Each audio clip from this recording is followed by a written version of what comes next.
Hello and welcome back. This is Sherry with Heart and Soul back in the studio today in kind of a makeshift travel studio. So I don't know how this is going to work out at all, but we're going to give it a try. So I wanted to share with you I brought with me my spine covers that I'm started working on. And before I get too far along, I thought I would share with you my next steps and what I've done so far. So in the previous videos, I think there were 2 videos, I created a couple of journals out of old books. One of them still had the spine intact, so I was able to use that. The other one did not, and so we created a spine, which gives you the flexibility of creating the journal as thick or thin as you want, and you're not restricted to what the original book was.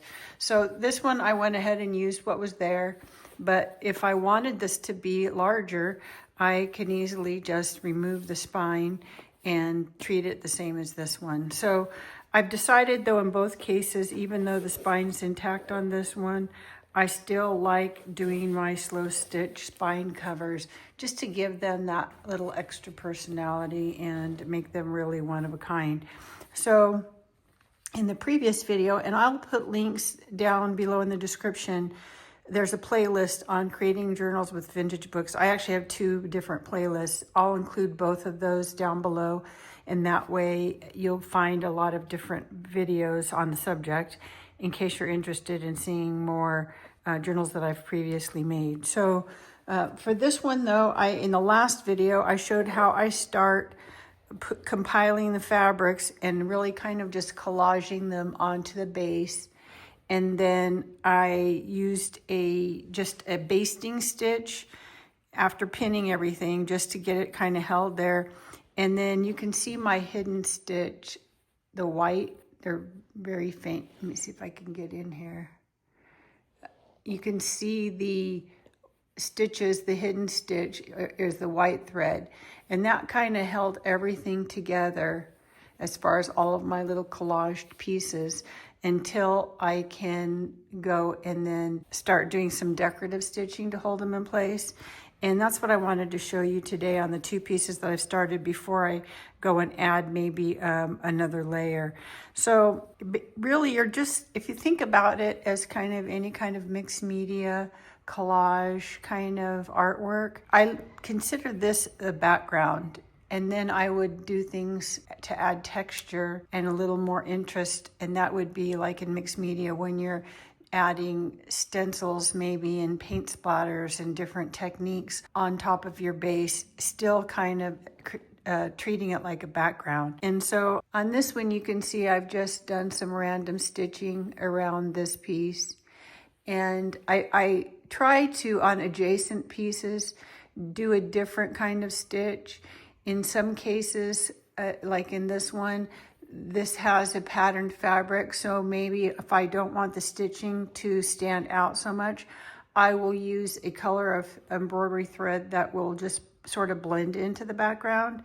And then in some cases, I want it to stand out more, and so I'll use something contrasting. And this one kind of is like a stamp. So even though the edge of the piece was cut straight, I went ahead and gave it that zigzag pattern like a stamp. And then again, you know, this one has some contrast, not as much as this, but more than this one. So I just kind of alternate here. I don't think you can see that very well, but I just did little colonial knots in a color of a thread that I had found elsewhere in this piece. Since I was going to be traveling, I went through all of my threads, all of the plastic bins that hold these little spools, and I just chose colors that I thought I might like to use in this piece. And some of them actually overlap. This is the ring that I put together for this one. So I gave myself maybe more colors than I will really use, but I wanted to give myself options. And again, I can use some of these over here and vice versa if I needed to. But I like to do that just to kind of make this more manageable. So when I'm choosing colors, like I said, maybe sometimes I want it to kind of blend in and sometimes I want it to contrast more. So here I used one that sort of blended with one of the colors, but it's a contrast to these.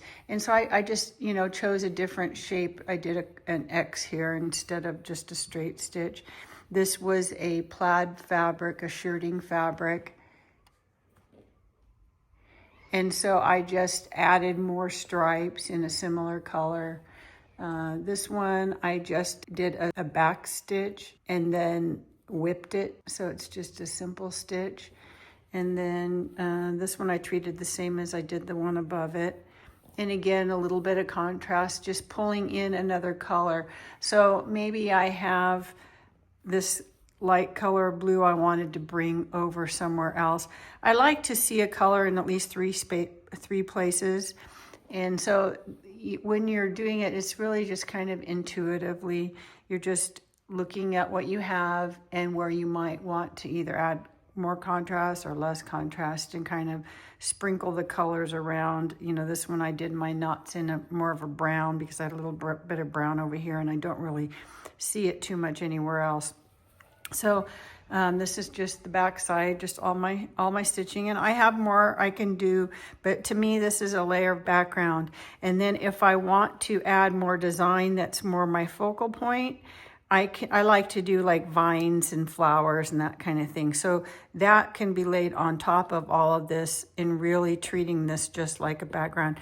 You can also applique. I can maybe make some flower petals or add some yo-yos or different things like that, or even more organic twigs or keys or metal pieces, buttons, and any kind of thing that I want to add to that. So this is just my first background layer that I have on this one, and then I did the same thing. And this one I did go ahead and I went and just did a blanket stitch on the front edge and back edge of this one. And then again, same thing, I used some that kind of blended more. This one I did have it cut with pinking shears, but then I just did a straight stitch on it. And then some cantha, some X's, another cantha. So I have quite a bit more I can do on this one, you can see from the back side, but it's just some little textural stitches, decorative things that help to stitch and hold on each of these little patches. And then again, I can go and do something that's more of a focal point and add more textural details to this later. So that's where I'm at. I just wanted to share with you my progress so that I would have a kind of a record of this before I continue work on it. So that's what I'm working on. I will do another video, I think, as I have them finished. And then I actually have another journal that I brought with me that I started that I want to do a completely different kind of binding. And I was doing a little experiment because I wasn't sure how or if it was going to work, but I think it will. So this will probably be a long one because of the way that it's done, but I will maybe create a video on how I'm going to do this stitching, which will be a Coptic stitch. So that's it for today. Have a great rest of your day. Now go make something. Bye.